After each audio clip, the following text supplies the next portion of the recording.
جنتی ہوگا ہی وہ جو گناہ گار ہے. ظاہر ہے وہ گناہوں کی معافی مانگ کے سبحان اللہ اللہ کی رحمت سے جنت میں گیا ہوگا. ہر چیز سے مایوس ہو جاؤ لیکن اللہ کی رحمت سے مایوس نہیں ہونا. ویسے کبھی کبھی یہ کہ انسان چاہ نہیں رہا ہوتا لیکن گناہ ہو جاتا ہے اس سے. اللہ تعالیٰ سارے کے سارے گناہ معاف کر دے گا. کیوں معاف کر دے گا؟ بے شک وہ ہے ہی بہت بخشنے والا اور ہمیشہ رحم کرنے والا. چھوٹے چھوٹے گناہ جو ہیں ہم تمہارے ویسے ہی معاف کر دیں گے, تم بڑے گناہوں سے تو بچو.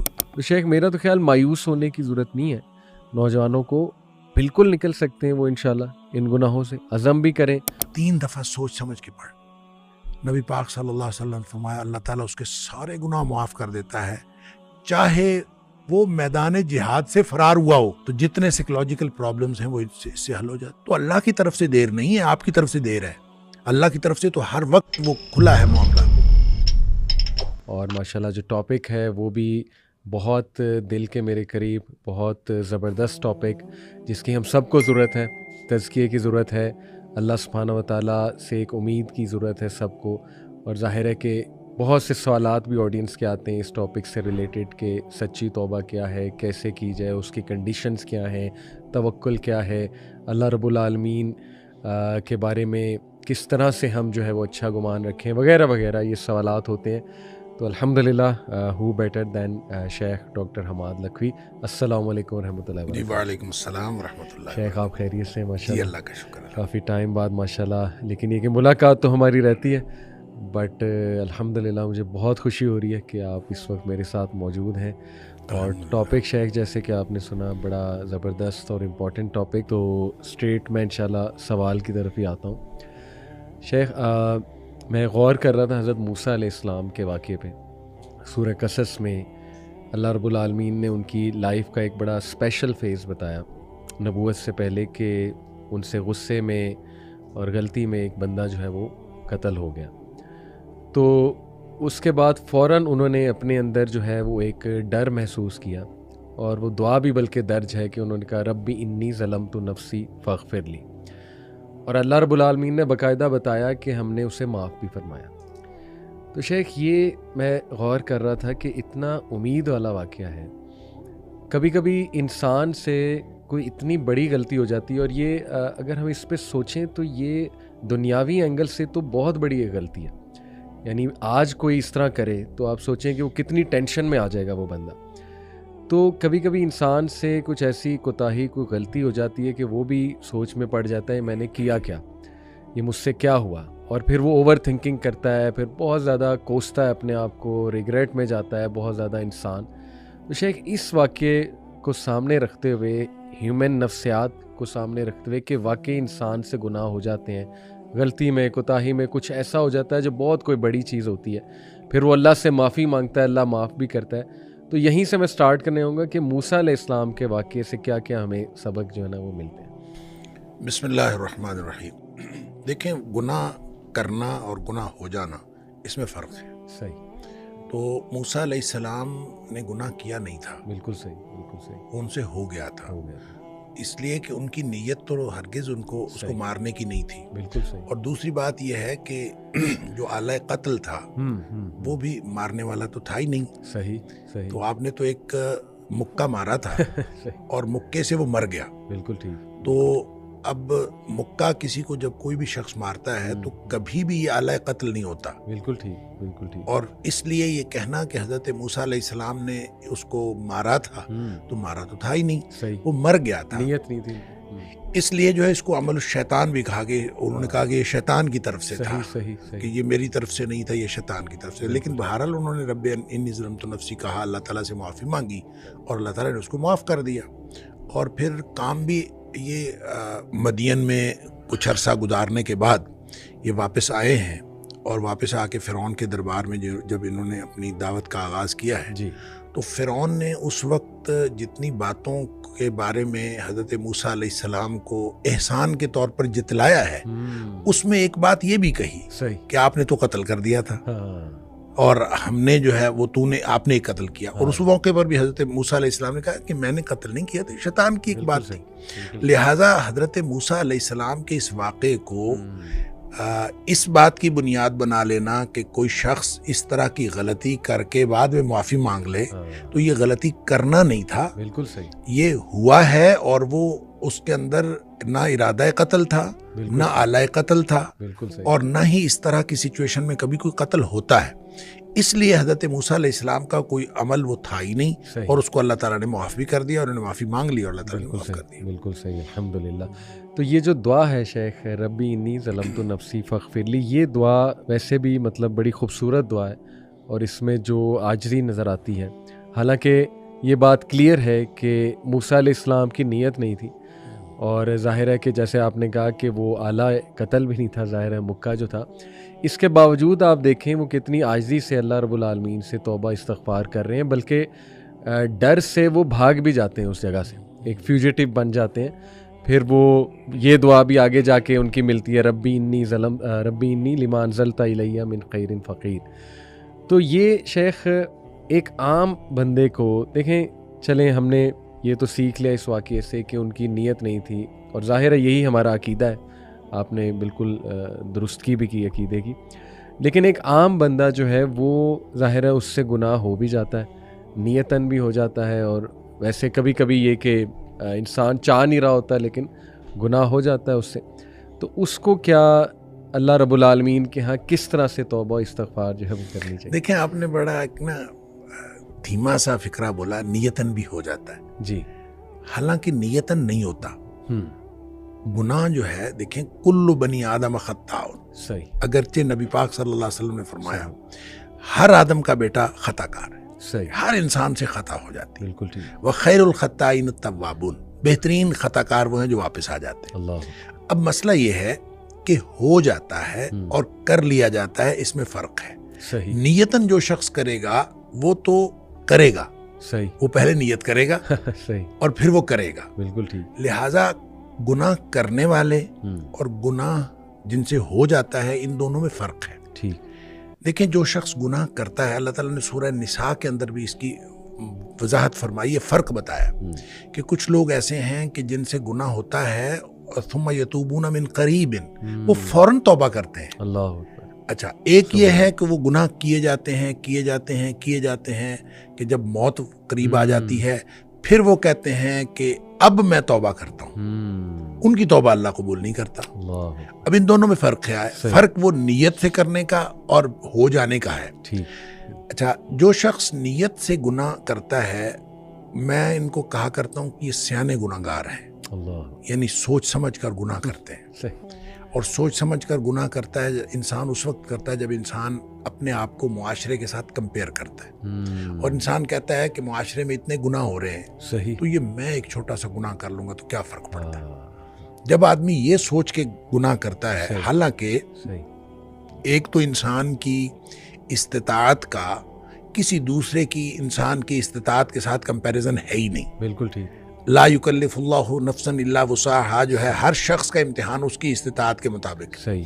لہذا ہو سکتا ہے کہ کوئی دوسرا کوئی بڑا گناہ کر کے بھی بخشا جائے اور آپ کو چھوٹا سا گناہ پکڑوا دے، یہ ہو سکتا ہے. لہذا آپ کسی کے ساتھ کمپیریزن نہیں کر سکتے. آپ کی استطاعت، آپ کی صلاحیت وہ الگ ہے، دوسرے کی استطاعت اور صلاحیت الگ ہے. اس کا امتحان اس کی استطاعت کے مطابق، آپ کا امتحان آپ کی استطاعت.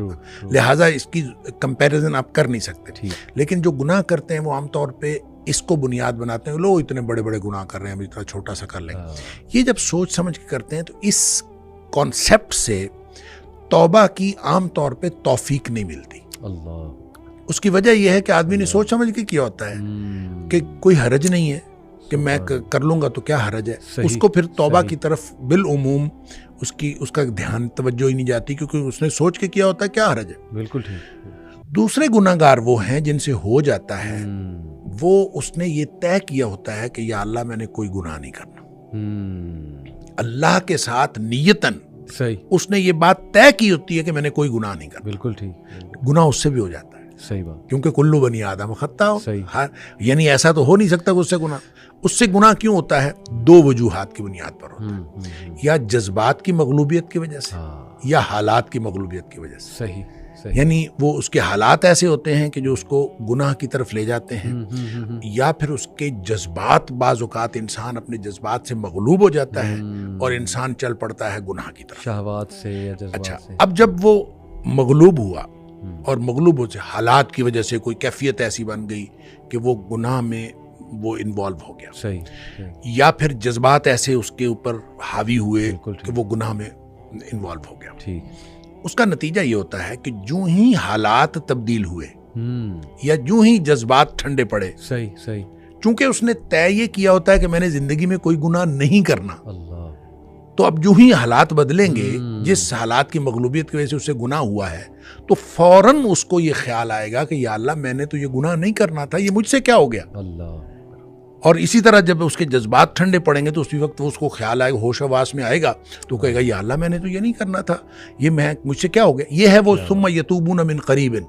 کہ فوراً وہ توبہ کر لیتے، پھر اس کو فوراً خیال آتا کہ میں نے وہ جو ندامت اور شرمندگی اس کو ہوتی ہے، وہ جو پشیمانی اس کو ہوتی ہے، یہ ندامت اصل میں اللہ کو پسند ہے، کیا بات، کہ انسان کو ندامت اور شرمندگی ہو کہ یا اللہ میں گناہ کر بیٹھا ہوں، میں نے تو یہ نہیں کرنا تھا۔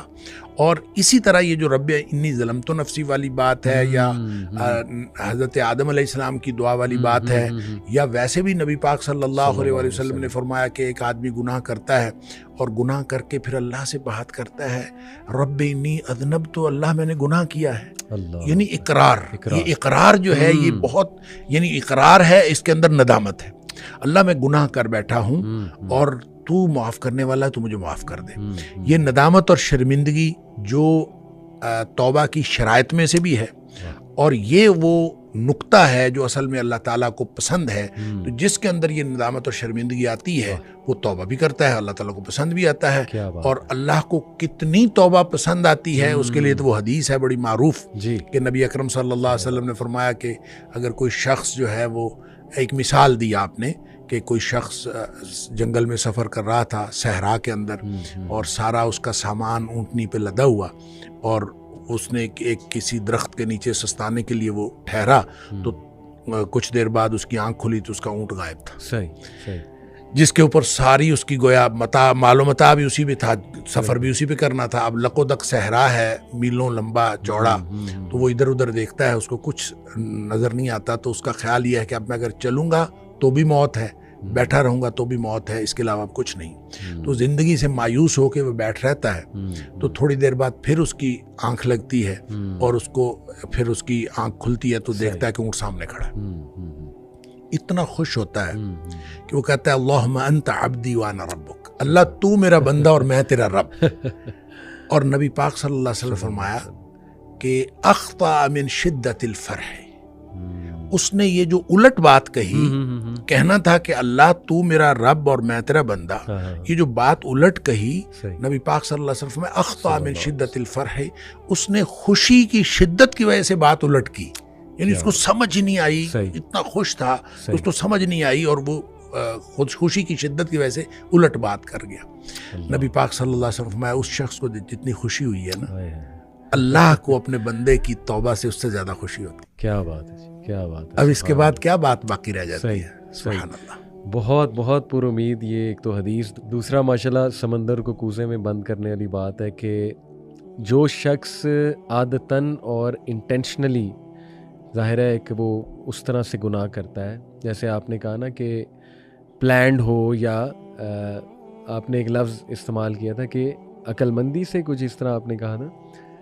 میں نے کہا کہ یہ سیانے گناہگار، سیانے گناہگار، اللہ اکبر، اللہ اکبر، ان کو عقل مند گناہگار کہہ لیں، چلیں، اللہ اکبر۔ تو وہ آپ نے بڑی خوبصورتی سے بیان کیا کہ اس کو توفیق ہی نہیں ہوتی، عام طور پہ توفیق نہیں ہوتی، اللہ تعالیٰ توفیق دے بھی دیتا ہے بعض اوقات، لیکن بالعموم چونکہ اس نے سوچ سمجھ کر گناہ کیا ہوتا ہے، اس لیے اس کو ندامت نہیں، احساس ہی نہیں، ندامت نہیں، بالکل صحیح، تو وہ توفیق بھی نہیں ہوگی۔ اور دوسرا شخص جو اس کو تو ندامت لازماً ہوتی ہے، اللہ اکبر، جو ہی وہ جذبات یا حالات کی مغلوبیت سے باہر نکلتا ہے، جیسے وہ نارمل سٹیٹ میں آتا ہے، لازماً اس کو، کیونکہ اس نے اللہ سے طے کیا ہو کہ یا اللہ میں نے گناہ کوئی نہیں کرنا، ہوتا اس سے بھی گناہ ہو سکتا ہے اگلے لمحے پھر گناہ ہو جائے، صحیح ہو سکتا ہے اگلے لمحے پھر گناہ ہو جائے، لیکن ایک دفعہ اس کو فوراً وہ ندامت اور شرمندگی ہوتی ہے، اور وہ اللہ کو پسند۔ بہت بہت پر امید شیخ، یہی جو سورہ آل عمران میں آیت نمبر میرے خیال 33 آنورڈز ہے. اللہ تعالیٰ جنتیوں کی خوبیاں بتاتے ہوئے کچھ خوبیاں بیان کرتے نا کہ وہ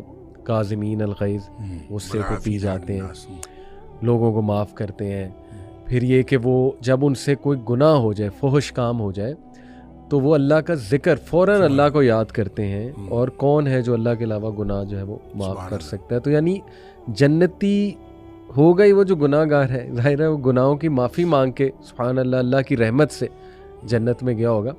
کیونکہ شیخ یہ میں اس لیے بھی آپ سے پوچھ رہا ہوں کہ جس دور میں ہم رہ رہے ہیں, نوجوان آپ کو پتہ ہے طرح طرح کے گناہوں میں مبتلا ہیں. جیسے آپ نے کہا ہم سب گناہ گار ہیں, تو یہ سوال بار بار آتا ہے کہ میں نے یہ گناہ کیا, توبہ کی, پھر ریپیٹ کیا, پھر توبہ کی, پھر ریپیٹ کیا, پھر توبہ کی, پھر ریپیٹ کیا, آخر کب تک, مطلب میں کیا کروں. اس سے بار بار یہ بہت کامن سوال ہے میرے ان باکس میں نوجوانوں کا. تو یہ کہیں نہ کہیں وہ یہ سمجھتے ہیں کہ اس کا مطلب ہے کہ ہماری توبہ نہیں قبول ہو رہی, یا یہ کیا ہے, کچھ ایسی ایڈکشن ہو چکی ہے. جیسے وہ ایک حدیث میں نے شیخ سنی تھی, correct me if I am wrong, کہ اللہ جو ہے نا اس کو بار بار توبہ کرنے والے جو ہے توابین بہت پسند ہے. اور اسی حدیث میں شاید یہ بھی تھا کہ ایک انسان ایک گناہ سے بار بار جو ہے وہ آزمایا جاتا ہے. تو یہ میں ان نوجوانوں کے لیے صرف آپ سے سوال پوچھ رہا ہوں کہ جو شاید مایوسی کا شکار ہو چکے ہیں. جیسے کوئی کہتا ہے, میں کھل کے آپ سے پوچھ لیتا ہوں, کوئی کہتا ہے جی کہ مجھے پون کی ایڈکشن ہے, کہتا ہے جی کہ میں بار بار یہ چیز دیکھ لیتا ہوں اور مجھ پہ جذبات حاوی ہو جاتے ہیں.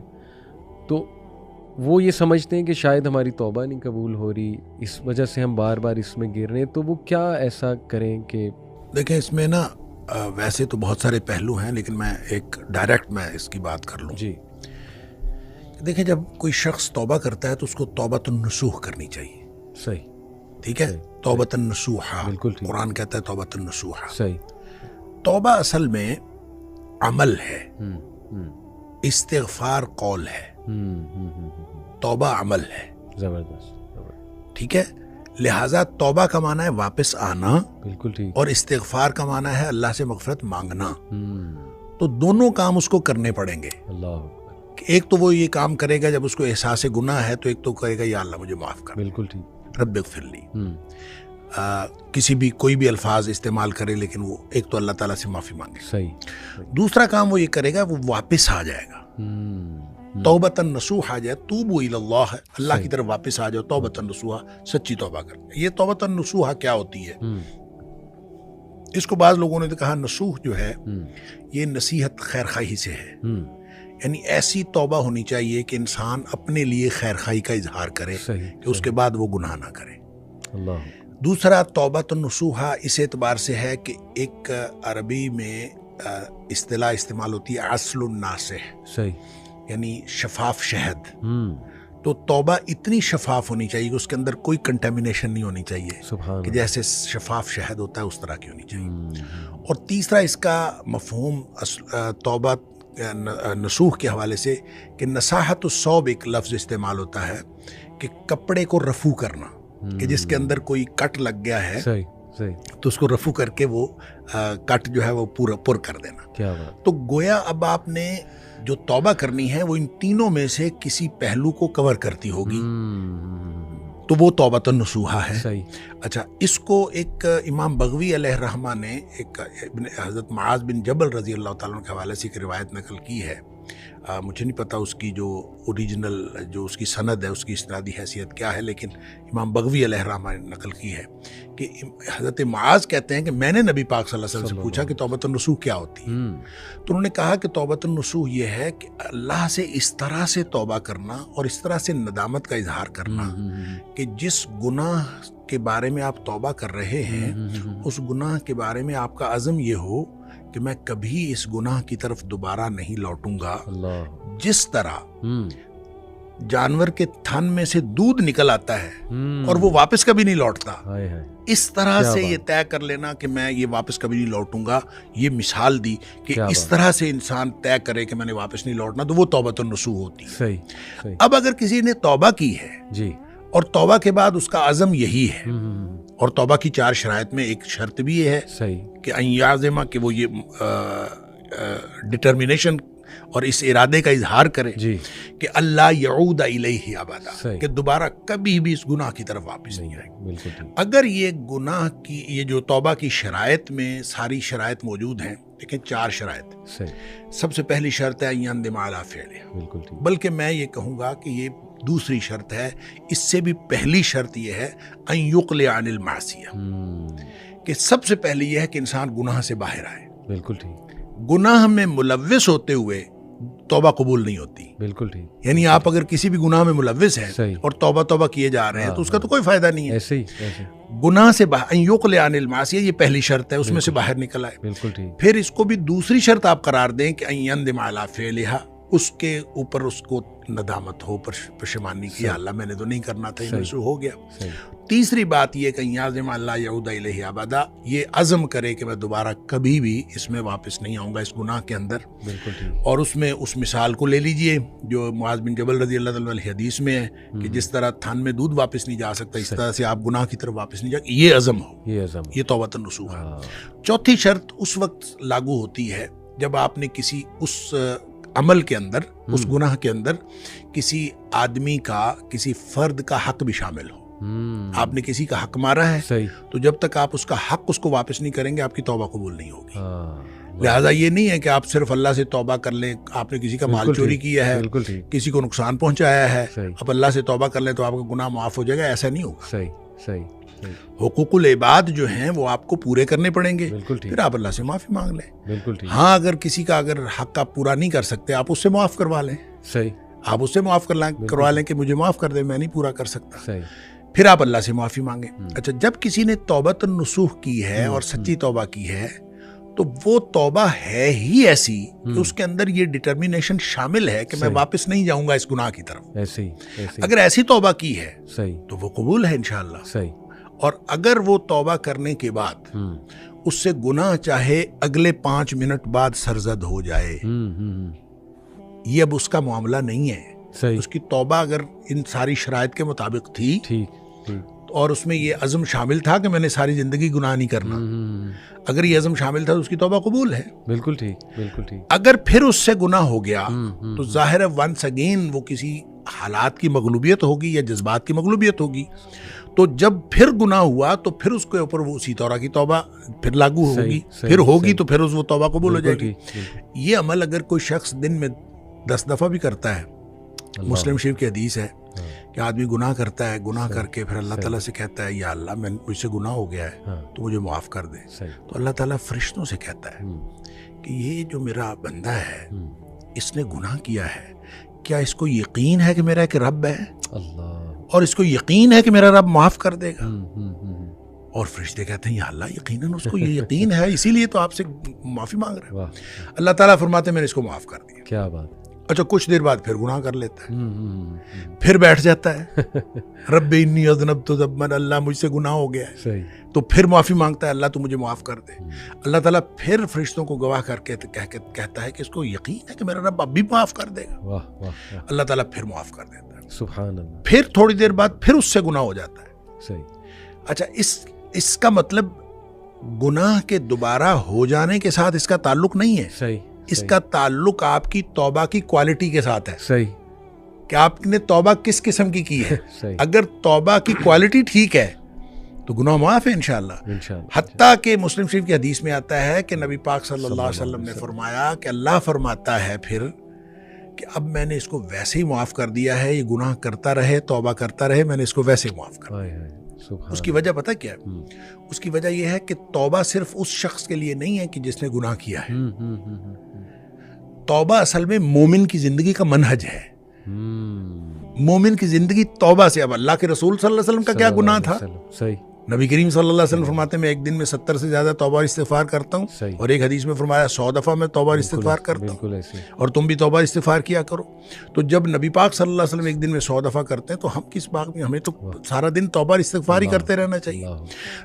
جب نبی پاک صلی اللہ علیہ وسلم کرتے ہیں تو اس کا مطلب ہے یہ گناہ کی وجہ سے نہیں ہوتی، یہ مومن کی زندگی کا ایک منہج ہوتا ہے کہ وہ بار بار اللہ تعالیٰ کی طرف واپس آتا رہے. اس کی توجہ ادھر جاتی ہے، اس کی توجہ ادھر جاتی ہے، وہ واپس آئے، بار بار اپنا رجوع الی اللہ کرتا رہے. اور رجوع الی اللہ کو ری انشور کرتا رہے اور رینیو کرتا رہے. بالکل صحیح. اور یہ انسان یہ اللہ تعالیٰ نے یہ توبہ کا منہج دیا ہے اصل میں, جس کا جو انسان کی مومن کی زندگی کا منہج ہے. وگرنہ ایسا نہیں ہے کہ لازماً توبہ کرے, پہلے گناہ کرے پھر توبہ کرے. گناہ نہ بھی ہو توبہ کرے ایسے اور توبہ کرتا رہے اور رجوع اللہ کرتا رہے. لہٰذا جو سوال آپ نے کیا تھا اس میں یہ ہے کہ اگر کسی سے گناہ بار بار ہوتا ہے تو گناہ کی ریپیٹیشن امپورٹنٹ نہیں ہے. امپورٹنٹ ہے کہ آپ نے جب توبہ کی تھی تو اس وقت اللہ سے کیا عزم کیا تھا. واہ, بالکل صحیح. اگر اس کی کوالٹی ٹھیک ہے تو توبہ انشاءاللہ قبول ہے. صحیح. اور اگر اس میں بدنیتی تھی کہ ٹھیک ہے کوئی بات نہیں, ایک دفعہ میں معاف کروا لوں پھر دوبارہ دیکھتے ہیں, صحیح. اگر یہ بدنیتی تھی, اس کی پہلی توبہ ہی قبول نہیں ہے, ریپیٹیشن کی کیا بات ہے. اللہ, اس کی پہلی توبہ ہی قبول نہیں ہے اگر اس نے بدنیتی سے کی تھی. لہذا نیک نیتی کے ساتھ کی ہوئی, پوری شرائط کے ساتھ کی ہوئی توبہ وہ انشاءاللہ قبول ہے. اگرچہ اس سے تھوڑی دیر بعد بھی گناہ ہو جائے یا کچھ عرصے بعد پھر گناہ ہو جائے, تو ریپیٹیشن امپورٹنٹ نہیں ہے, توبہ کی کوالٹی ہے. کیا بات ہے. ایک لفظ آپ نے بولا عزم. شیخ اس کو تھوڑا سا میں سائیکولوجیکلی بھی تھوڑا آڈینس کو چاہوں گا میں ایکسپلین کروں. سائیکالوجی میں بھی بار بار ول پاور کا ہم پڑھتے ہیں, بار بار ذکر ہے. اور پازیٹیو سائیکالوجی میں آپ کو پتہ ہے کہ انسان کے جو پازیٹیو پہلو ہیں, اس کے کیریکٹر اسٹرینتھس جو ہیں, ان کو بہت زیادہ سامنے لایا جاتا ہے بجائے کہ مینٹل ڈس آرڈرس کو. تو یہ ایک نئی فیلڈ ہے پازیٹیو سائیکالوجی. تو اس میں ول پاور پورا ایک کانسیپٹ ہے. اور میں اکثر یوتھ کو یہ کہتا ہوں کہ یار دیکھو, گوروں کے پاس تو نہ ایمان ہے, نہ ہی مطلب یہ توبہ استغفار کا کوئی طریقہ ہے, نہ ان کے پاس کوئی سجدہ ہے, نہ اللہ سے کوئی رابطہ کرنے کا طریقہ. ظاہر ہے ان بیچاروں سے تو یہ کانسیپٹ ہی چھین لیا گیا. میرا خیال ہے گوروں کی بجائے لفظ آپ نا چینج کر لیں, نان مسلمز کے پاس. نان مسلم ٹھیک. گورے تو ایک نسل ہے نا, اس میں بہت سارے مسلمان. صحیح بات, بالکل ٹھیک, جزاک اللہ اصلاح کے لیے, بالکل ٹھیک ہے. تو میں اکثر یہ کہتا ہوں کہ جو نان مسلمز ہیں, اور میں یہی لفظ استعمال کروں گا, تو پھر بھی اس کے باوجود ول پاور کی وہ بڑی بات کرتے ہیں. اور ان کے کئی ایسے آپ کو سکسیس سٹوریز مل جائیں گی جو کوئی نشے میں تھا, ٹوٹل نشے میں, یعنی ہوپ لیس سچویشن تھی. اور نشہ آپ کو پتہ ہے وہ ایسی چیز ہے کہ اس سے نکلنا بہت ہی مشکل ہوتا ہے.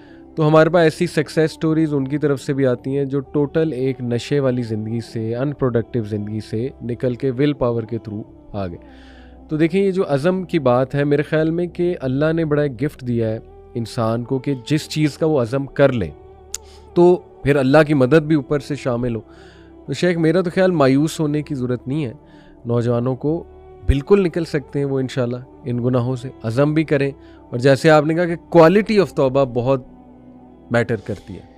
دیکھیں یہ جو آپ نے مایوس ہونے کی بات کی نا جی, اس میں 3 باتیں آپ سے عرض کروں گا. سب سے پہلی بات تو یہ ہے کہ سورہ زمر کی ایک آیت ہے جس کو مفسرین کا خیال یہ ہے کہ قرآن پاک کی سب سے زیادہ امید افزا آیت, یعنی اس سے بڑی کوئی امید افزا آیت اور ہو نہیں سکتی جتنی یہ آیت. اور وہ کیا ہے؟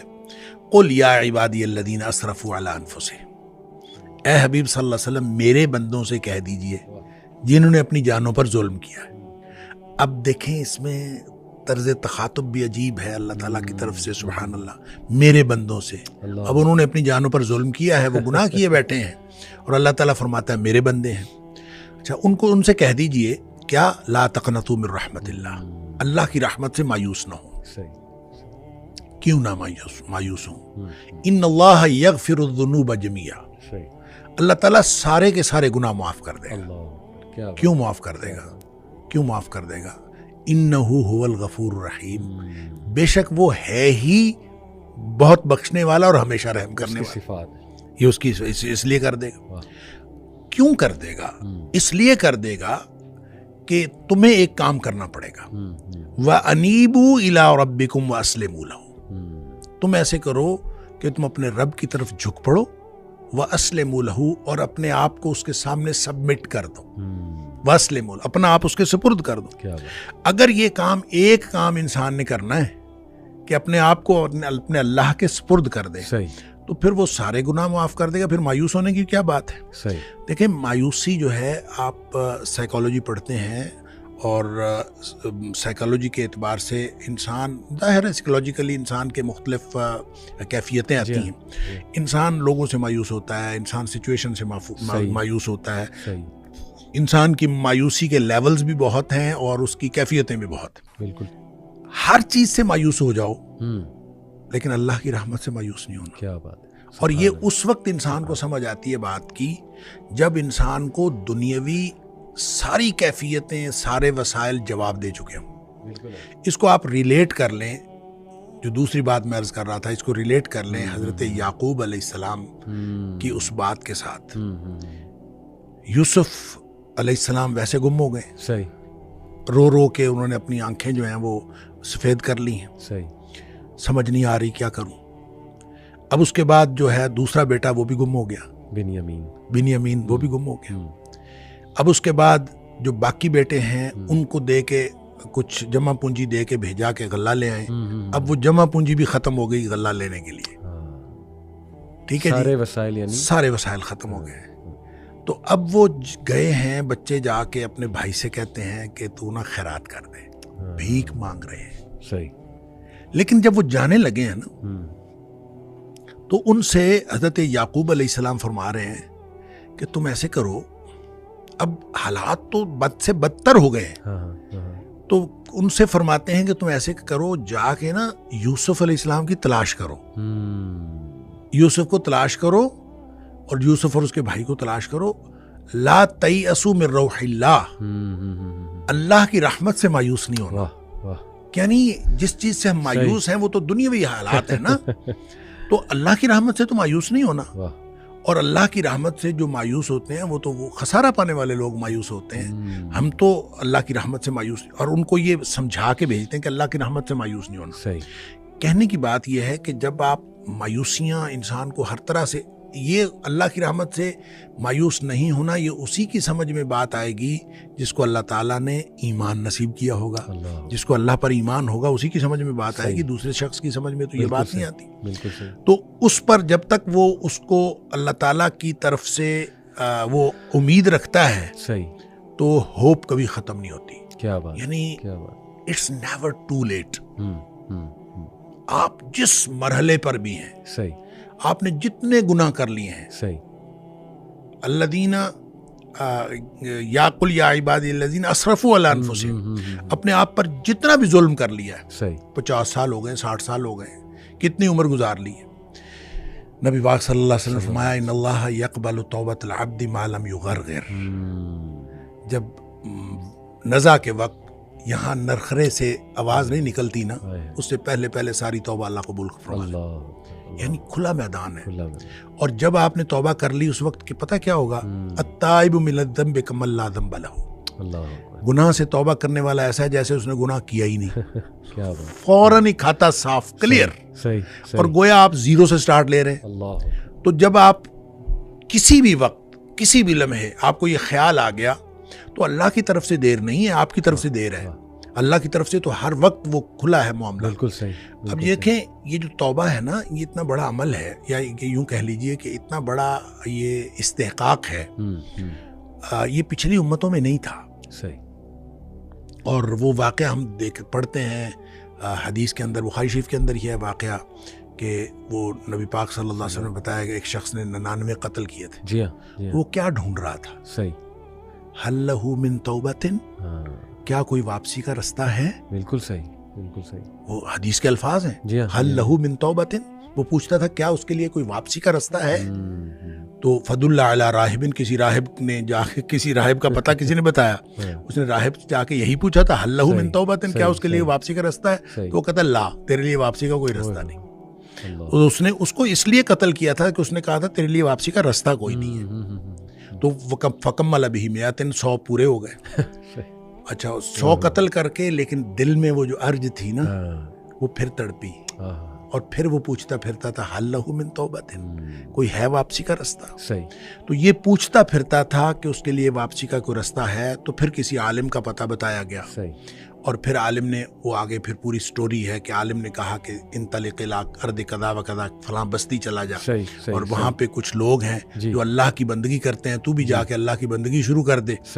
فَعْبُدِ مَعَهُمْ، تو جا کے اللہ کی بندگی ان کے ساتھ شروع کر دے، تیرے سارے گناہ معاف ہو جائیں گے۔ اب یہ دیکھیں، اس کا مطلب یہ ہوا کہ انسان نیکی کرے گا نا جی تو اس کے گناہ معاف ہو جائیں گے۔ قرآن نے اصول دیا، ان الحسنات یذہبن السیئات، جو نیکیاں ہیں یہ گناہوں کو ویسے ختم کر دیتی۔ بالکل ٹھیک، بالکل ٹھیک۔ ایک شخص سے گناہ ہوا، صحیح، اور نیکیوں کا مطلب صرف نمازیں پڑھنا نہیں ہے، صحیح، ساری عبادات ہیں۔ ایک شخص سے گناہ ہوا، نبی پاک صلی اللہ علیہ وسلم کے پاس آیا، اللہ کے رسول صلی اللہ علیہ وسلم مجھ سے یہ گناہ ہو گیا ہے۔ آپ نے فرمایا جا کے والدہ کی خدمت کر، تیرا گناہ معاف ہو جائے گا۔ اللہ، وہ کہتا ہے اللہ کے رسول صلی اللہ علیہ وسلم میری والدہ تو ہے ہی نہیں، فوت ہو گئی ہے۔ آپ نے فرمایا تیری خالہ ہے؟ کہتا ہے ہاں خالہ ہے۔ آپ نے فرمایا جا کے خالہ کی خدمت کر، تیرا گناہ اللہ تعالیٰ معاف کر دے۔ سبحان اللہ۔ اب دیکھیں یہ کیسی کیپیسٹی ہے اور کیسی گنجائش ہے جو ہمارے لیے واپسی کا رستہ رکھا ہے، اور یہ ایسے نہیں ہے۔ میں یہ کہا کرتا ہوں کہ یہ رحمت للعالمین کا انتخاب ہے اور اللہ کی رحمت ہے، جو دروازہ ہمارے لیے توبہ کا کھلا ہے، اور اس کی بھی تفصیل نبی پاک صلی اللہ علیہ وسلم نے بتائی کہ ایک دفعہ کفار مکہ نے نبی کریم صلی اللہ علیہ وسلم سے یہ خواہش کی تھی کہ آپ نہ اللہ سے دعا کریں کہ یہ صفا کی پہاڑی سونے کی بن جائے۔ اچھا، اگر یہ پہاڑی سونے کی بن گئی نا تو ہم سارے مسلمان ہو جائیں گے۔ صحیح۔ اب نبی پاک صلی اللہ علیہ وسلم کا تو یہی مطمع نظر ہوتا تھا کہ سب لوگ جو ہیں جہنم سے بچ کر جنت میں جانے والے بن جائیں، لہٰذا آپ نے فوراً اللہ سے دعا کر دی کہ یا اللہ صفا کی پہاڑی سونے کی بنا دے۔ اس پر پھر ایک فرشتہ آیا، اچھا، اور فرشتہ آیا اور اس نے آ کے نبی کریم صلی اللہ علیہ وسلم سے کہا کہ ان اللہ تعالیٰ یقرأک السلام، اللہ تعالیٰ آپ کو سلام کہتے ہیں، وَیقول لک، اور اللہ تعالیٰ آپ سے یہ کہتے ہیں کہ اے حبیب صلی اللہ علیہ وسلم، اگر آپ چاہتے ہیں، ان شئتا، اگر آپ چاہتے ہیں تو اصبحت لہم الصفا ذہبا، تو میں یہ صفا کی پہاڑی سونے کی بنا دیتا ہوں۔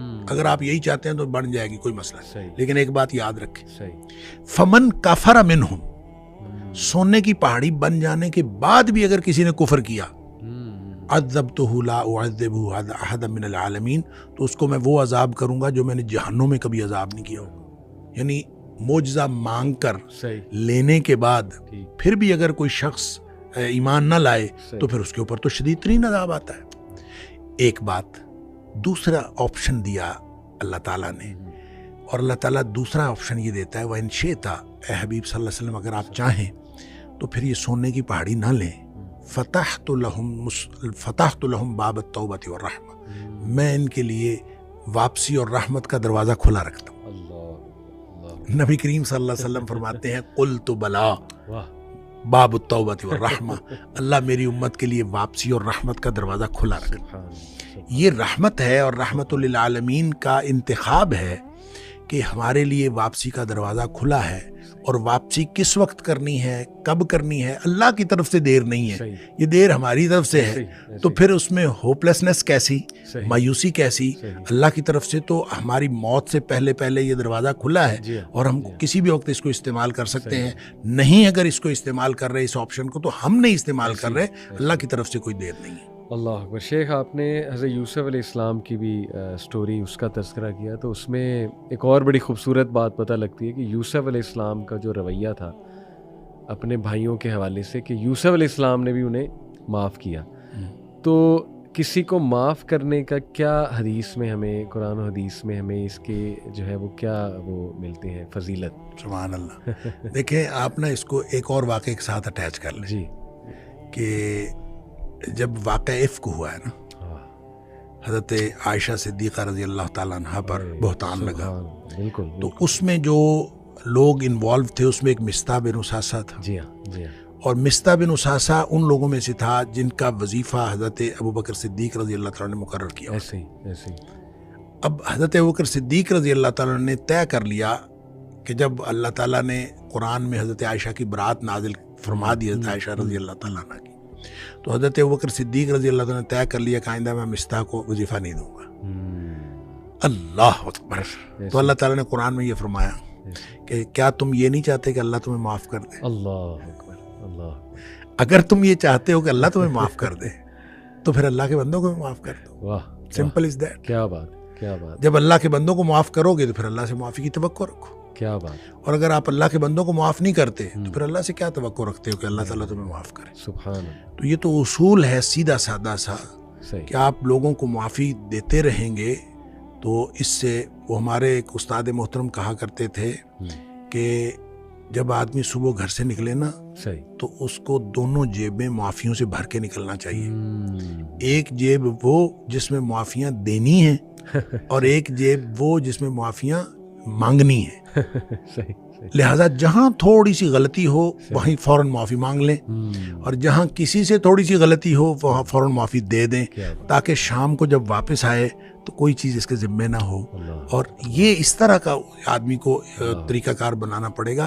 وگرنہ اللہ سے معافی مانگنا آسان ہے, معافی لینا مشکل ہے. کہ جب تک آپ اپنے آپ کو اپنے ڈٹرمنیشن کے ساتھ, جو پہلے بھی ہماری بات ہوئی کہ توبہ کی کوالٹی کا مسئلہ ہے, اللہ تعالیٰ کی طرف سے معافی دیے جانے کا یا توبہ کی قبولیت کا کوئی مسئلہ نہیں. کیا بات ہے, کیا بات ہے. اور یہ بھی آپ نے بڑی خوبصورت بات کی کہ دیکھیں دوسروں کے کام آنا, جیسے وہ نبی اکرم صلی اللہ علیہ وسلم نے ان صحابی کو کہا کہ آپ اپنی خالہ کی خدمت کرو, والدہ نہیں حیات. تو خدمت خلق, دوسروں کے کام آنا, وہ بھی ایک بڑا کوئک ذریعہ ہے میرا خیال اللہ رب العالمین کی خوشنودی. دیکھیں جب ہم کہتے ہیں نا ان الحسنات, قرآن کہتا ہے ان الحسنات یذہبن السیئات, کہ نیکیاں گناہوں کو مٹا دیتی ہیں. تو اس نیکیوں سے مراد یہ نہیں ہے کہ صرف نمازیں پڑھنا وہ مٹا دیتا ہے. آپ دیکھیں صلاۃ التوبہ پڑھیں, 2 رکعت توبہ کی نماز پڑھیں اور اللہ تعالیٰ سے معافی مانگیں, یہ بھی طریقہ ہے. لیکن نیکیاں وہ ہیں جو آپ ساری دنیا سے جو آپ کی زندگی کے اندر انوالو ہے سب سے نیکی کرتے ہیں. اس میں حقوق اللہ والی نیکیاں بھی شامل ہیں, اس میں حقوق العباد والی نیکیاں بھی شامل ہیں. جب وہ نیکیاں کریں گے تو آپ سمجھ لیں کہ توبہ اس کے ساتھ جڑی ہوئی ہے. اب آپ ان نیکیوں کے ساتھ توبہ جڑی ہے, نیکیاں کرنا شروع کر دیں تو خود بخود جو ہے وہ جو 99 قتلوں والی حدیث ہے اس میں بھی تو یہی کہا گیا فاعبد اللہ معہم, جا کے ان کے ساتھ بندگی شروع کر دے. بالکل ٹھیک. کوئی نہ تو چلہ کاٹنے کے لیے کہا گیا, نہ اس کے لیے کوئی خاص جا کے کہا کہ ان کے ساتھ جا کے بندگی شروع کر دے. تو گویا اللہ کی بندگی میں حقوق اللہ بھی آتے ہیں, حقوق العباد بھی آتے ہیں. بالکل ٹھیک. تو جب وہ انسان وہ کرنا شروع کر دیتا ہے تو اس سے گناہ معاف ہوتے ہیں. شیخ ایک اور واقعہ ہمیں ملتا ہے کہ ایک شخص نبی صلی اللہ علیہ وسلم کی محفل میں آئے. صحابی کہنا مناسب ہوگا نہیں کہ وہ ظاہر مسلمان ہی تھے. انہوں نے یہ کہا کہ میں نے ایک گناہ کیا ہے, اور اگر مجھے صحیح سے یاد آ رہا ہے حدیث میں غالباً یہ ہے کہ آئی کسڈ اے وومن, اس طرح کے الفاظ ہیں. تو انہیں صحابی ہی کہیں گے. جی بالکل بالکل صحابی ہیں. تو نبی صلی اللہ علیہ وسلم خاموش ہو گئے غالباً. اس کے بعد نماز پڑھی گئی, اور نماز کے بعد واقعے میں آتا ہے کہ آیت نازل ہوئی اور نبی صلی اللہ علیہ وسلم نے اس کو یہ بشارت دی کہ آپ کا گناہ اللہ نے معاف فرما دیا. ایسا کچھ ہے نہیں, وہ حدیث بالکل واقعہ ہے. اور لیکن اس میں ایسا ہے کہ اس نے اپنے گناہ کا ذکر کیا. ٹھیک ہے کہ میں اس طرح کا گناہ کر بیٹھا ہوں. تو نبی پاک صلی اللہ علیہ وسلم اس سے پوچھا کہ ہمارے ساتھ نماز پڑھی ہے؟ ٹھیک ٹھیک. اس نے کہا جی پڑھی ہے. بالکل. آپ فرمایا جا تیرا گناہ معاف. اللہ اکبر, سبحان اللہ. تو اس کے لیے نبی کریم صلی اللہ علیہ وسلم نے فرمایا جو 2 نمازوں کے درمیان گناہ آتے ہیں, جب آدمی نمازیں پڑھتا ہے تو ایک نماز سے دوسری نماز کے درمیان جو گناہ آتے ہیں وہ اللہ تعالیٰ معاف کر دیتا ہے. صحیح. دیکھیں پیوریفیکیشن کا ایک سسٹم ہے. صحیح. نماز بھی پیوریفیکیشن کا نظام ہے. بالکل ٹھیک. رمضان سے رمضان تک, جمعے سے جمعے تک. صحیح. یعنی ایک جمعہ پڑا ہے دوسرے جمعے تک, ایک رمضان سے دوسرے رمضان تک, ایک عمرے سے دوسرے عمرے تک, ایک حج سے دوسرے حج تک. اچھا, یہ درمیان میں جتنے گناہ ہیں یہ جب اللہ تعالیٰ معاف کر دیتا ہے جو حدیث میں آتا ہے تو یہ صغیرہ گناہ ہے. صحیح. چھوٹے گناہ ہیں جو بغیر توبہ کے معاف ہو جاتے ہیں. بالکل ٹھیک. جو کبیرہ گناہ ہیں وہ بغیر توبہ کے معاف نہیں ہوتے. بالکل صحیح. اور اگر اس میں کسی بندے کا حق انوالو ہے تو جب تک حق ادا نہ کیا جائے اس وقت تک معاف نہیں ہوتے.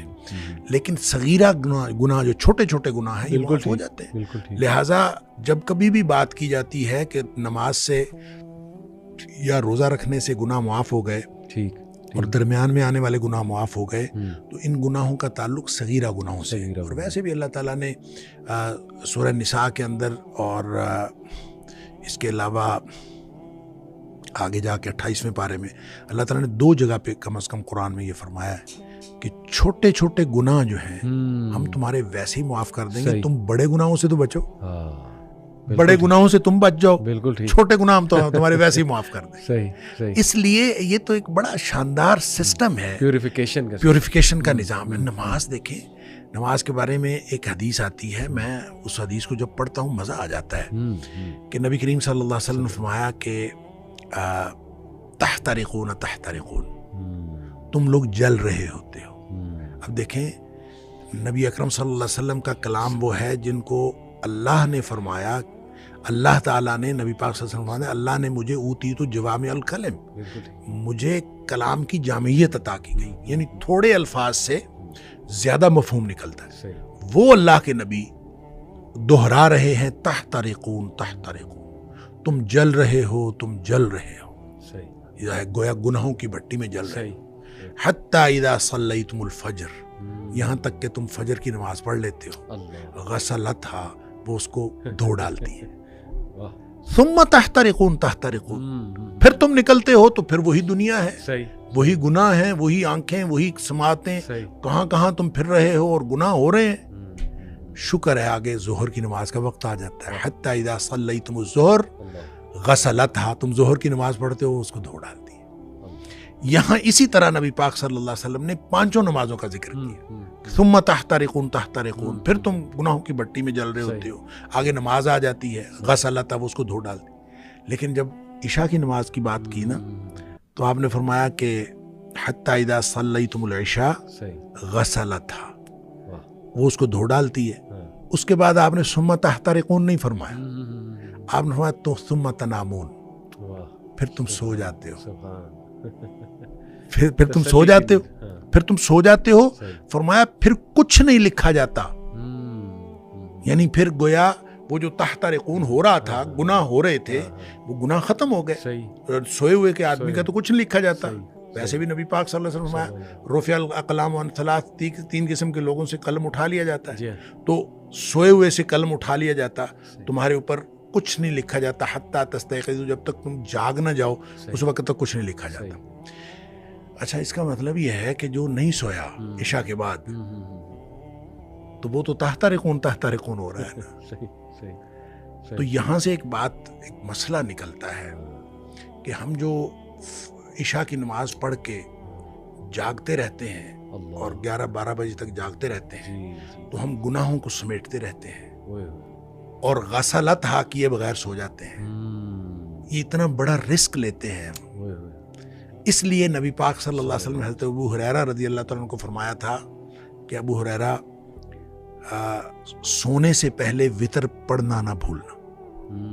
یہ جو وتر ہے یہ اصل میں رات کی نماز ہے, یہ عشاء کی نماز نہیں ہے. بالکل ایسی, یہ رات کی نماز ہے. تو جس شخص نے تو عشاء کے بعد فوراً سونا ہے, وہ تو عشاء کے ساتھ پڑھ لے کہ اس نے سونا ہے اس کے بعد. تو جس نے نہیں سونا, رات 11-12 بجے تک جاگنا ہے, تو وہ پھر وتر نہ پڑھے, تاکہ وہ اپنے سونے سے پہلے وتر پڑھے. وہ جو جتنا کچھ تحترقون ہوا ہو, اس کو غسلتھا کر دے اور پھر آدمی سو جائے. کیا بات. تو یہ پیوریفیکیشن کا نظام ہے, ایک تطہیر کا عمل ہے, اور یہ اللہ تعالیٰ نے سسٹم بنا دیا ہے, اور اسی سسٹم کے تحت ہے کہ بڑے گناہوں سے تم بچ جاؤ, چھوٹے اللہ تعالیٰ ویسے معاف کر دے گا. یعنی شیخ لاٹری لگی ہوئی ہے, اور یہ مطلب اللہ تعالیٰ ہدایت دے ہمارے ان بہن بھائی کو جو نماز ہی نہیں پڑھ رہے. یعنی کتنا بڑا وہ رسک لے رہے ہیں, سبحان اللہ. اور دیکھیں, میں اکثر کیلکولیشن سے شیخ بتاتا ہوں کہ 1440 منٹ ہیں دن میں, تو ایک نماز مطلب 15 منٹ لگا لیں آپ. اگر چلیں مسجد آپ جا رہے ہیں, ویسے تو 10 منٹ میں بھی پڑھی جاتی ہے, میکسیمم 15 لگا لیں. 75 منٹ 1440 منٹ کا کتنا حصہ ہے, یعنی کہ 6-7%. That's it. کیا 6-7% اتنے زبردست عمل کے لیے ہمارے پاس نہیں ہے کہ جیسے آپ نے بتایا کہ پیوریفیکیشن کا پورا جو ہے وہ ایک نظام ہے. اللہ توفیق بھی دے, ہدایت بھی دے. شیخ چلیں, یہ تو توبہ کی ماشاءاللہ, اور یہ صرف نماز نہیں, ساری نیکیاں کے سسٹم بھی اس میں آتا ہے, لوگوں کی مدد کرنا آتا ہے. سبحان اللہ. یہ تو چلیں شیخ کلیئر ہو گیا کہ اللہ کے دروازے کھلیں اور اللہ توبہ قبول کرتا ہے. ناؤ اٹ ڈیپینڈس کہ ہماری کوالٹی آف ہم نے کب ہر طرف سے منہ موڑ کے اللہ کی طرف چلے جانا ہے. اور اس میں نا سبمیشن کی بات ہے نا, سبمیشن کی بات. اسلموا لہو, صحیح. اسلم یسلم, اسلام کا معنی ہوتا ہے اپنے آپ کو سبمٹ کر دے, جھک جاؤ اللہ کے, جھک جاؤ, مطیع و فرمانبردار ہو جاؤ. صحیح. یہ اصل میں کامل سپردگی ہے، بالکل ٹھیک، کمپلیٹ سبمیشن ہے. صحیح. اس میں جب پارشل سبمیشن ہوتی ہے نا، صحیح، جزوی سبمیشن، صحیح، صحیح، کہ میں آدھا کام اپنی مرضی سے کروں گا، آدھا اللہ کی مرضی سے کروں گا، یہ جزوی سپردگی بھی اللہ کو پسند نہیں ہے، اور سیزنل سپردگی بھی اللہ کو پسند نہیں ہے. سیزنل، یہ اچھا ورڈ یوز کیا. سیزنل مسلمان، رمضان ہاں مسلمان یا جمعہ مسلمان، کسی دن ہو گیا ہاں باقی دنوں چھوڑ دیا، صحیح. کسی دن کر لیا کسی دن. اسی لیے نبی پاک صلی اللہ علیہ وسلم نے جو فرمایا نا، ان احب الاعمال ادومها وان قل، صحیح، اللہ کو بہترین جو عمل پسند ہیں وہ ہیں جو ہمیشہ کیے جائیں، چاہے تھوڑے ہوں، چاہے تو تھوڑا تھوڑا عمل معمول کا حصہ ہو، کیا بات، آپ کریں، ہمیشہ کریں، تھوڑا عمل ہو جیسا بھی وہ اللہ کو پسند ہے. صحیح. لہٰذا اللہ تعالیٰ کو کمپلیٹ سبمیشن والے مسلمان پسند ہیں، بالکل ٹھیک، نہ تو جزوی والے پسند ہیں اور نہ ہی سیزنل پسند ہیں. بالکل ٹھیک، جزاک اللہ. اب میرا اگلا سوال شیخ یہ ہوگا کہ ایک بندہ یہ کہے کہ مجھے بہت ندامت ہے، بہت ندامت ہے، یعنی اس کو یہ تو پتہ ہے کہ اللہ نے تو معاف چلے کر دیا ہے، لیکن اس کے دل سے وہ ریگریٹ، فائر آف ریگریٹ، وہ آگ نہیں بجھ رہی اس کے اندر سے، اس کو ندامت بہت زیادہ ہے. جیسے کہ میں آپ کو یہاں مثال دوں اگر وحشی کی، اف آئی ایم کریکٹ، کہ وہ ظاہر ہے اس کے دل میں ایک بڑی ندامت تھی جب تک کہ اس نے مسیلمہ کذاب کو نہیں مار دیا تھا، بلکہ نبی اکرم صلی اللہ علیہ وسلم کے سامنے بھی جب وہ آیا تھا تو ہمیں یہ واقعہ ملتا ہے کہ ہمارے نبی صلی اللہ علیہ وسلم نے بھی اسے کہا تھا کہ آپ چہرہ ڈھانپ کے میرے پاس آیا کریں. غالباً شاید اس لیے تھا کہ مجھے وہ یاد آ جاتا ہے لمحہ، شاید اس لیے تھا. تو یہ ریگریٹ کبھی کبھی تو شیخ اچھا بھی ہوتا ہے، پازیٹیو ریگریٹ، جو انسان کو بہت بڑے بڑے کام کروا دیتا ہے اور وہ اس کی ایک فورس بن جاتا ہے، پاور بن جاتا ہے وہ ریگریٹ. لیکن ایک بڑا ڈسٹرکٹیو ریگریٹ بھی ہوتا ہے، اگر میں سائیکالوجی کی نظر سے دیکھتا ہوں، جو انسان کو پھر ان پروڈکٹیو بنا دیتا ہے اور مایوسی کی طرف لے جاتا ہے. وہ انسان اپنے آپ کو نہیں معاف کر رہا ہوتا ہے، وہ اتنا پھر ریگریٹ، اوور ریگریٹ میں چلا جاتا ہے اور گلٹ میں اتنا زیادہ چلا جاتا ہے. اور یہ بھی ہمیں ایسے جملے آتے ہیں شیخ لوگوں کی طرف سے کہ آئی فیل ڈرٹی، میں بہت گندا فیل کرتا ہوں، مطلب مجھے نہیں اللہ معاف کرے گا. چلیں وہ تو ہم نے ثابت کر دیا اللہ تو معاف کر دے گا، لیکن وہ کہنا یہ چاہ رہے ہوتے ہیں کہ میں ہی اپنے آپ کو نہیں معاف کروں گا. اس ریگریٹ سے شیخ کس طرح سے؟ دیکھیں ساری چیزیں جو ہے نا جی یہ جڑی ہوئی ہیں اسی نظام کے تحت، صحیح، جس نظام کو ہم اسلام کہتے ہیں اس کے ساتھ جڑی ہوئی ہیں. صحیح. حضرت عمر بن العاص رضی اللہ تعالیٰ کے بارے میں آتا ہے کہ جب وہ مسلمان ہونے لگے، نبی کریم صلی اللہ علیہ وسلم کے سامنے ہاتھ بڑھایا تو ہاتھ واپس کھینچ لیا. صحیح. تو نبی کریم صلی اللہ علیہ وسلم حیران ہوئے کہ پتہ نہیں ان کو کیا ہو گیا. صحیح. تو کہتے ہیں کہ پہلے مجھے یہ بتاؤ کہ جو گناہ میں نے کیے ہیں ان کا کیا بنے گا. تو نبی کریم صلی اللہ علیہ وسلم نے فرمایا الاسلام یہدم ما کان قبلہ. اسلام جو ہے، جب اسلام انسان قبول کر لیتا ہے تو پہلے کے سارے گناہ وہ ویسے ہی معاف ہو جاتے ہیں. پھر آپ نے فرمایا الہجرۃ تہدم ما کان قبلہا، ہجرت بھی ان سارے گناہوں کو مٹا دیتی ہے جو اس سے پہلے ہوتے ہیں. اور ہجرت کے بارے میں نبی کریم صلی اللہ علیہ وسلم کا ایک اور فرمان ہے کہ المہاجر من ہاجر ما نہی اللہ عنہ. اصل مہاجر وہ ہے جو اللہ کی منع کردہ چیزوں کو چھوڑ دیتا ہے. صرف وطن چھوڑنا ہجرت کرنا نہیں ہوتا، اللہ کی منع کردہ چیزوں کو چھوڑنا یہ ہجرت ہے. اچھا، جو شخص یہ ہجرت کرے اس سے اس کے پچھلے گناہ سارے معاف ہو گئے. لہٰذا یہ جو سسٹم ہے اسلام کا، اس نظام کے اندر اللہ تعالیٰ نے ایسی چیزیں رکھی ہوئی ہیں کہ وہ پچھلے گناہ خود بخود معاف ہوتے چلے جاتے ہیں. بلکہ وہ جو سورہ فرقان کے اندر اللہ تعالیٰ نے فرمایا کہ جو توبہ کرنے، توبہ تو اتنا بڑا ٹول ہے، اتنا شاندار ٹول اللہ تعالیٰ نے ہمارے ہاتھ میں پکڑا دیا ہے. تم نے جب استعمال کرنا ہے کر لو، استعمال نہیں کرتے تو ہم نہیں کرتے. یہ اتنا شاندار ٹول ہے کہ وہاں تو اللہ کریم نے یہ فرمایا کہ جو لوگ توبہ کرتے ہیں الا من تاب وآمن وعمل عملا صالحا، جو واپس آ گیا اور اس نے ایمان قبول کیا، وعمل عملا صالحا، اور اس نے نیک عمل کیے، یعنی واپس آ کے نیکیاں شروع کر دی، اس کے صرف گناہ معاف نہیں ہوتے بلکہ فرمایا اولئک یبدل اللہ سیئاتہم حسنات، ان کے گناہوں کو اللہ تعالیٰ نیکیوں میں تبدیل کر دیتا ہے. جو ساری زندگی گناہ کیے تھے اب وہ نیکیاں بن جائیں گے. تو اندازہ کیجئے جب اللہ کی طرف سے اتنا شاندار ریلیف پیکج ہے، یعنی اس سے بڑا ریلیف پیکج ہو سکتا ہی نہیں، بالکل کہ آپ جب کبھی اس ریلیف پیکج کو استعمال کرنا چاہیں تو آپ کر لیں، نہ کرنا چاہیں تو آپ کی مرضی ہے. تو پھر اس کے بعد گلٹ کیسا؟ گلٹ تو تب رہے کہ اگر آپ کے توبہ کرنے کے باوجود گناہ معاف نہ ہوں. اگر آپ کے توبہ کرنے کے باوجود، جب اللہ تعالیٰ گناہ معاف کر دیتا ہے، ان اللہ یغفر الذنوب جميعا، وہ سارے کے سارے گناہ معاف کر دیتا ہے. اور پھر یہ فرما دیا نبی پاک صلی اللہ علیہ وسلم نے، التائب من الذنب کمن لا ذنب له، توبہ کرنے والا، گناہ سے توبہ کرنے والا ایسا ہے جیسے اس نے گناہ کیا ہی نہیں. تو پھر گلٹ کیسا؟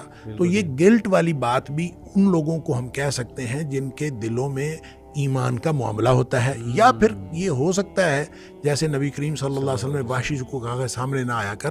اس کا یہ مطلب ہرگز نہیں کہ وحشی کا گناہ معاف نہیں ہے. وحشی کا گناہ معاف ہوا، وحشی ایک مخلص مسلمان ہوئے اور وہ اللہ کے رسول صلی اللہ علیہ وسلم کے صحابہ کرام کی جماعت میں شامل ہوئے، پاکیزہ جماعت میں شامل ہوئے اور گناہ معاف ہوا. یہ تو ایک الگ بات تھی کہ نبی پاک صلی اللہ علیہ وسلم کو وہ واقعہ یاد آ جاتا تھا تو اس لیے آپ نے کہا کہ آپ میرے سامنے نہ آؤ. تو اس کا مطلب یہ ہرگز نہیں ہے کہ معافی نہیں ہے، معافی بھی ہوئی اور وہ پھر اللہ تعالیٰ نے ان سے وہ کام بھی لیے اور جو ہم دیکھتے ہیں. اس لیے یہ کہنا کہ کسی بھی معاملے میں گلٹ باقی رہ جاتا ہے، قطعاً کوئی گلٹ باقی نہیں رہتا، نہ رہنا چاہیے. جس کا گلٹ باقی رہتا ہے، آپ یوں کہہ لیجئے کہ اللہ اور اس کے رسول صلی اللہ علیہ وسلم کے بتائے ہوئے نظام پر جس کو اعتماد نہیں ہے اس کا گلٹ باقی رہے گا، اور جس کو اعتماد ہے اس کا تو کوئی گلٹ باقی. میں یہی آپ سے پوچھنا تھا شیخ کہ پھر ایک تو پازیٹیو گلٹ اس طرح ہم کہہ سکتے ہیں کہ چلو اس کو ایک ریگریٹ بار بار توبہ کرنے پہ مجبور کر رہا ہے اور وہ مزید اچھے اعمال میں بڑھ رہا ہے. بار بار توبہ کرنا تو بہت اچھا ہے، یہ تو مومن کی زندگی کا منہج ہے. ایگزیکٹلی. اور کچھ ریگریٹ شیخ کچھ لوگوں کو نا سیدھا بھی کر دیتے ہیں، یعنی ان کے ساتھ رہتا ہے وہ ریگریٹ اور وہ بار بار ریگریٹ انہیں نا پھر نیک عمل کرنے پہ بھی مجبور کرتا ہے. دیکھیں ریگریٹ جو ہے نا یہ توبہ کے عمل کا حصہ ہے. صحیح. وہ جو ابھی میں عرض کر رہا تھا اور آپ نے بھی بتایا، رب انی ظلمت نفسی، میں نے اللہ اپنی جان پر ظلم کیا، یہ ریگریٹ ہے نا. ربنا ظلمنا انفسنا، اللہ ہم نے اپنی جانوں پر ظلم کیا ہے. تو یہ، اور پھر رب انی اذنبت ذنبا، اللہ مجھ سے گناہ ہوا ہے، یہ ریگریٹ ہے. اعتراف بھی ہے اور ریگریٹ بھی ہے کہ مجھ سے گناہ ہوا ہے، اور اس سے جب انسان اپنے گناہ سے معافی مانگتا ہے تو پھر اللہ تعالیٰ اس کو معاف کر دیتا ہے. بے شک.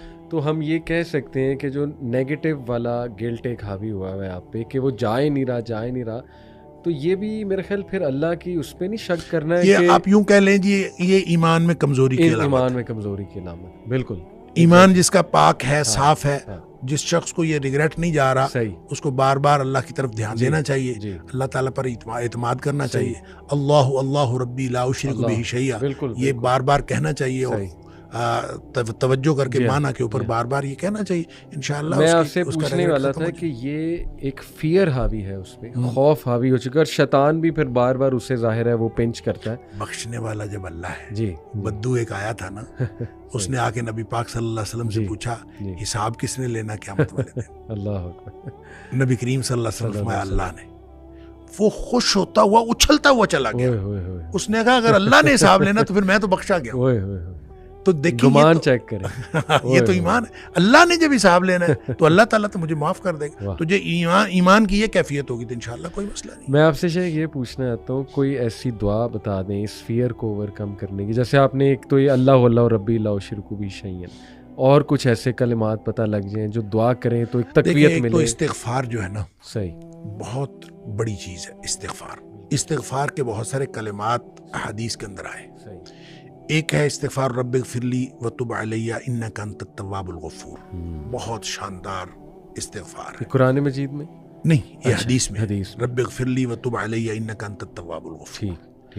ایک استغفر اللہ الذی لا الہ الا هو الحی القیوم واتوب الیہ. بالکل صحیح. یہ والا جو ہے نا استغفر اللہ الذی لا الہ الا هو الحی القیوم واتوب الیہ، اندازہ کیجئے کہ حدیث میں قرآن میں آتا ہے کہ جو شخص میدان جنگ سے فرار ہو نا اس پر اللہ کا غضب نازل ہوتا ہے. صحیح.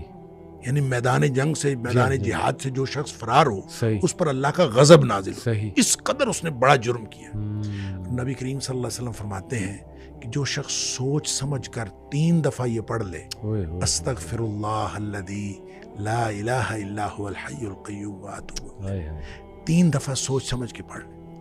نبی پاک صلی اللہ علیہ وسلم نے فرمایا اللہ تعالیٰ اس کے سارے گناہ معاف کر دیتا ہے چاہے وہ میدان جہاد سے فرار ہوا ہو. اب اندازہ کریں پیچھے بات کیا رہے گی.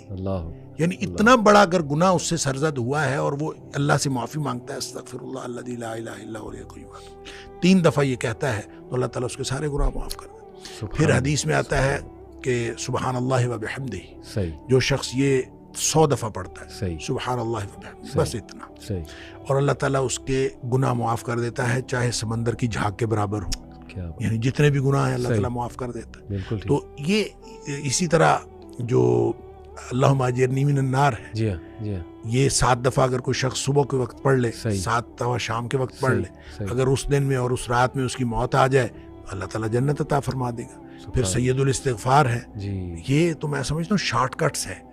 تو سید الاستغفار 1 دفعہ پڑھ لے اللہم انت ربی لا الہ الا انت خلقتنی وانا عبدک وانا. تو یہ 7 دفعہ یہ 1 دفعہ پڑھ لے دن کے کسی ایک حصے میں پڑھ لے اس دن فوت ہو گیا تو انشاءاللہ جنت میں چلا جائے گا. رات کے کسی ایک حصے میں 1 دفعہ پڑھ لے تو اس رات فوت ہو گیا تو جنت میں چلا جائے گا. تو گویا صبح و شام کے یہ اذکار میں یہ تو شارٹ کٹس ہیں کہ اگر انسان یہ پڑھ لے تو انشاءاللہ وہ جنت میں جائے گا. باقی جو انسان کو یہ خیالات آتے ہیں نا سائیکولوجیکلی انسان کو ریگریٹ ختم نہیں ہوتا یا گلٹ ختم نہیں ہوتا یا آپ کہہ لیجئے کہ اس کے وسوسے ختم نہیں ہوتے تو اس کے لیے ایک علاج نبی کریم صلی اللہ علیہ وسلم نے بتایا وہ ہے لا حول ولا قوت الا باللہ. بس اتنا صحیح.